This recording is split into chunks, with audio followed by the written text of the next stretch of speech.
Begitu banyak kasus pelanggaran HAM yang terjadi di Ibu Pertiwi sampai dengan hari ini.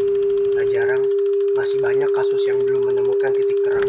Cuplikan kolektif ini adalah contoh rakyat yang mengkritisi keadilan dalam hukum. Lantas, bagaimana nasib mereka?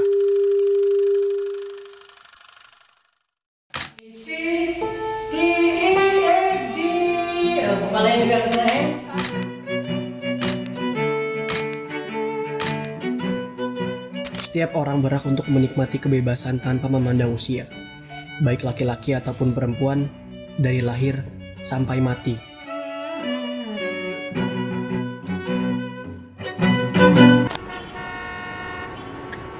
Dalam kehidupan sehari-hari, kita tentu pernah mendengar atau membaca berita tentang pembunuhan, penculikan,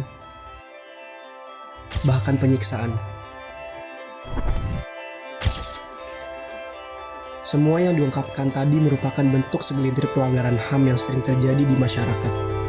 Tercatat, sepanjang tahun lalu terjadi 51 kasus pelanggaran HAM dan belum diselesaikan oleh pemerintah.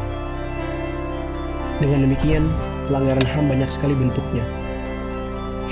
Berdasarkan sifatnya, pelanggaran HAM dapat dibedakan menjadi dua, yaitu pelanggaran HAM ringan dan berat.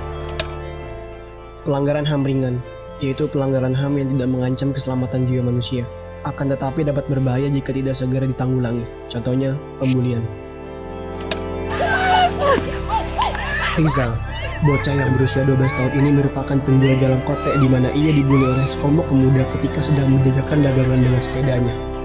Mulai dari diejek, dipukul, sampai didorong hingga tersungkur ke tanah.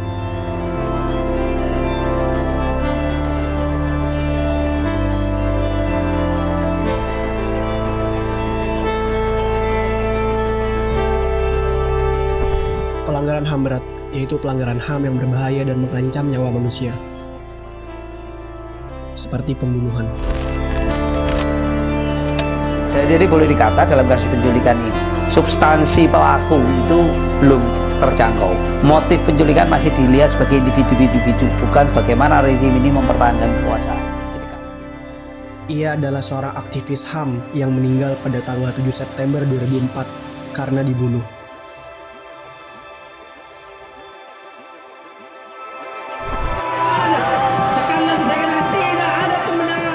Dalam hidupnya yang singkat, ia tak kenal takut menyuarakan nasib kaum buruh, aktivis, mahasiswa, dan pemuda serta kelompok-kelompok masyarakat lain yang mengalami penindasan.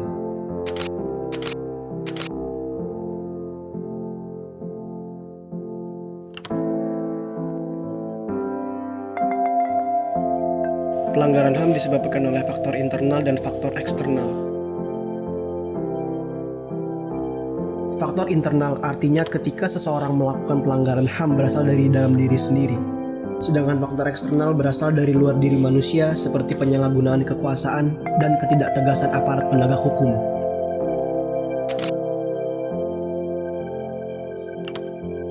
Pada kasus yang terjadi tanggal 12 September 1984, tercatat 24 orang tewas. Penembakan mahasiswa Universitas Trisakti pada tanggal 12 Mei 1998 menewaskan 5 orang. Tragedi Semang ini menunjuk kepada dua peristiwa yang terjadi pada November 1998 dan September 1999. Kemudian Marsinah, Sri Kandi yang dibungkam ketika memperjuangkan hak buruh. Ia terbunuh pada 8 Mei 1993 setelah menghilang selama 3 hari. Lalu Munir. Ia meninggal dunia dalam perjalanan udara dari Jakarta menuju Amsterdam.